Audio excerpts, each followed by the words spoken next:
जब इन कंपनियों को ये कहा जाता है कि इंजन भारत में बनाओ, तो वो कहते हैं वो नहीं बनाएंगे, क्योंकि वो बनाएंगे तो रोजगार भारत के लोगों को मिलेगा, उनको रोजगार अपने देश के लोगों को देना है। तो जैसे मोटरसाइकिल वगैरह का इंजन सीधे इंपोर्ट करके आता है, इसी तरह से बड़ी बड़ी कारों के इंजन विदेशों से सीधे इंपोर्ट होके आते हैं, ट्रकों के इंजन सीधे इंपोर्ट होके आते हैं, बसों के इंजन इंपोर्ट होके आते हैं। भारत में तो सिर्फ फिट करके उसको बेचना शुरू कर देते हैं।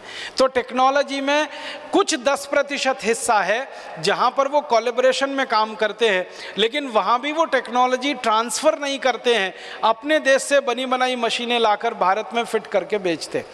और एक हिस्सा है भारत का जो सबसे महत्व का हिस्सा है, जिसको हाईटेक कहा जाता है, उच्च तकनीकी कहा जाता है, उसमें कभी कोई विदेशी कंपनी इस देश में नहीं आती।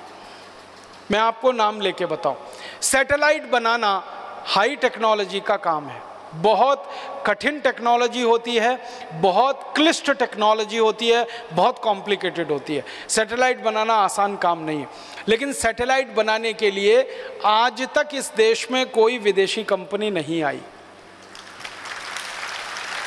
आपको सुनकर हैरानी होगी, भारत देश ने अपना सबसे पहला सैटेलाइट 1975 के साल में छोड़ा था, जिसका नाम था आर्यभट्ट।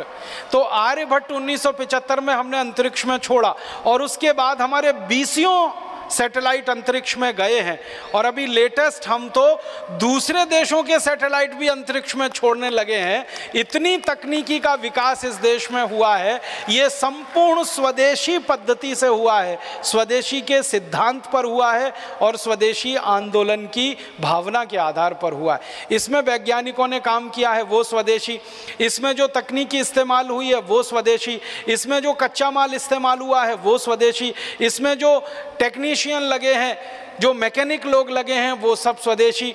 इनको छोड़ने के लिए अंतरिक्ष में जो काम हुआ है वो भी हमारी प्रयोगशालाएं स्वदेशी, इनके नियंत्रण का काम होता है वो भी प्रयोगशालाएं स्वदेशी। तो ये सारा कुछ स्वदेशी के सिद्धांत पर आधारित है सैटेलाइट के क्षेत्र में हमारा काम।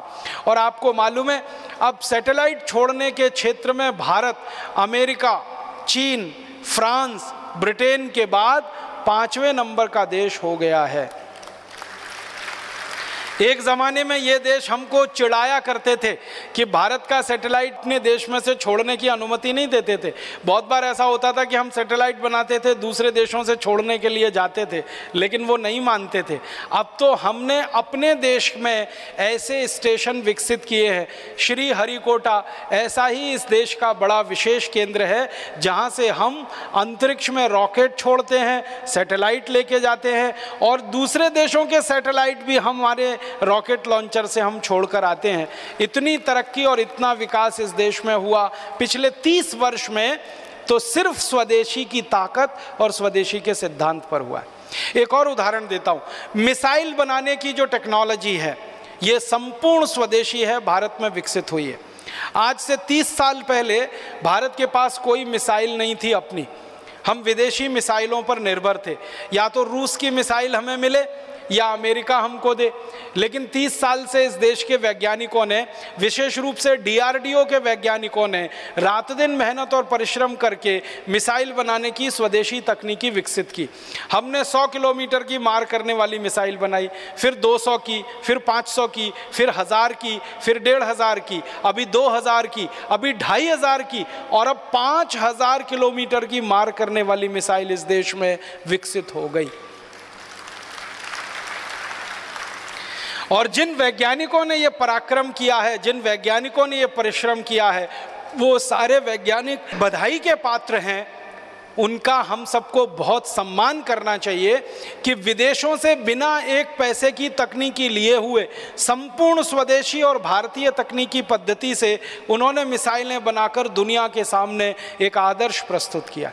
जिन वैज्ञानिकों ने ये सारा पराक्रम किया, सारा परिश्रम किया, महत्व की बात उनके बारे में जो ये है कि वो सब यहीं पैदा हुए, यहीं बढ़े, यहीं पढ़े और यहीं रिसर्च किया, और इतना ऊंचा उन्होंने स्थान दुनिया के सामने भारत का स्थित करवा दिया।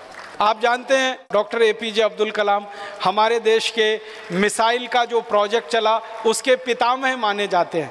हिंदुस्तान के मिसाइल की तकनीक का इतना ज़्यादा स्वदेशी विकास हुआ, डॉक्टर अब्दुल कलाम जैसे वैज्ञानिकों की रात दिन मेहनत और परिश्रम का है। और एक तीसरा उदाहरण देता हूँ, आज से 50 साल पहले तक सारी दुनिया भारत का नाम लेके चिढ़ाती थी कि भारत के पास कोई परमाणु बम नहीं और परमाणु बम हो भी नहीं सकता है। भारत के एक वैज्ञानिक को ये बात तीर की तरह से चुभती थी, उनका नाम था डॉक्टर भाभा, होमी जहांगीर भाभा। उनको ये तीर की तरह से चुभती थी कि भारत क्यों नहीं परमाणु बम बना सकता, दुनिया के वैज्ञानिक कर सकते हैं तो हम क्यों नहीं ये काम कर सकते। और उन्होंने सपना देखा और उनके सपने में दूसरे वैज्ञानिक एक एक करके शामिल हुए और वो वैज्ञानिकों के परिश्रम पराक्रम का कमाल देखो, उनके अभिक्रम का कमाल देखो कि भारत ने सारी दुनिया के सामने सिद्ध कर दिया कि हम परमाणु बम भी बना सकते हैं और ज़रूरत पड़ने पर उसका परीक्षण भी कर सकते हैं। और परीक्षण हमने कर दिया।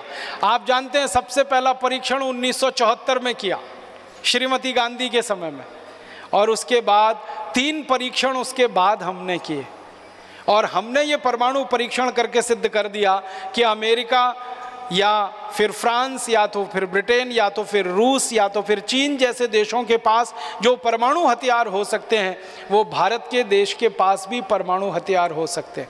और परमाणु हथियार हैं हमारे पास, ये वैज्ञानिकों ने बनाकर दुनिया के सामने सिद्ध किया। इतना ही नहीं, उन परमाणु हथियारों को हम मिसाइलों पर लगाकर अंतरिक्ष में लेके जा सकते हैं और ज़रूरत पड़ने पर उनका अंतरिक्ष में उपयोग कर सकते हैं। ये सिद्धि भी हमारे वैज्ञानिकों ने अभी हासिल कर ली है और ये भी संपूर्ण स्वदेशी की ताकत पर हुआ है, संपूर्ण स्वदेशी के आग्रह पर हुआ है। और अब तो आपको एक खुशी की बात बताता हूँ, अभी तक भारत के बारे में थोड़े दिनों से ये बात चल रही थी कि भारत के पास परमाणु बम है, बहुत अच्छा है, भारत अपने परमाणु बम का उपयोग अंतरिक्ष में कर सकता है, इसकी क्षमता का अंदाज़ा भी दुनिया के देशों को लगा। लेकिन कुछ 10 साल से भारत के बारे में दुनिया के देश ये कहा करते थे कि पानी के अंदर परमाणु बम का इस्तेमाल कर सके, भारत की अभी ये क्षमता नहीं विकसित हुई है। लेकिन अभी इसी साल भारत के वैज्ञानिकों ने एक परमाणु पनडुब्बी बना के सारी दुनिया को दिखा दिया कि पानी के अंदर अरिहंत नाम की पनडुब्बी जो इस देश ने बनाई है संपूर्ण स्वदेशी है, 100% स्वदेशी है और वो पानी के अंदर जाकर परमाणु हथियार का हमला कर सकती है, किसी भी दुश्मन को नेस्तनाबूद कर सकती है। दुनिया में ये क्षमता सिर्फ 3 देशों के पास है, या तो अमेरिका के पास है, या तो चाइना के पास है और या तो फ्रांस के पास है। लेकिन अब भारत के पास भी ये क्षमता आ गई है कि पानी के नीचे 100 मील तक नीचे जाकर हमारी पनडुब्बी परमाणु हथियार का उपयोग कर सकती है अगर ज़रूरत पड़े तो पनडुब्बी में परमाणु हथियार लगा के हमें कोई विकास करना पड़ा, या रॉकेट पर परमाणु हथियार लगा के हमें कोई विकास करना पड़ा, या धरती पर परमाणु बमों का विकास करने के लिए परीक्षण करना पड़ा, ये सारी विधा का प्रयोग स्वदेशी वैज्ञानिकों ने किया, स्वदेशी तकनीकी से किया, स्वदेशी आग्रह के आधार पर किया और स्वदेशी गौरव को सारी दुनिया में प्रतिस्थापित किया। ये हाईटेक चीज़ें होती हैं। मिसाइल बनाने का काम, सैटेलाइट बनाने का काम, परमाणु बम बनाने का काम, पनडुब्बी बनाने का काम, जलयान बनाने का काम, जलपोत बनाने का काम, टैंक बनाने का काम, टैंकर बनाने का काम, तोप बनाने का काम, बंदूकें बनाने का काम, राइफल बनाने का काम, गोला बारूद बनाने का काम, ये सब चीज़ें हाईटेक होती हैं और इन सब चीज़ों में हम बहुत आगे बढ़ चुके हैं स्वदेशी के रास्ते पर। और एक चीज़ याद आती है मुझे कि हमने तो स्वदेशी के रास्ते पर चलकर सुपर कंप्यूटर भी बना लिया और सारी दुनिया को दिखा दिया। सीरीज में सुपर कंप्यूटर दुनिया के देशों ने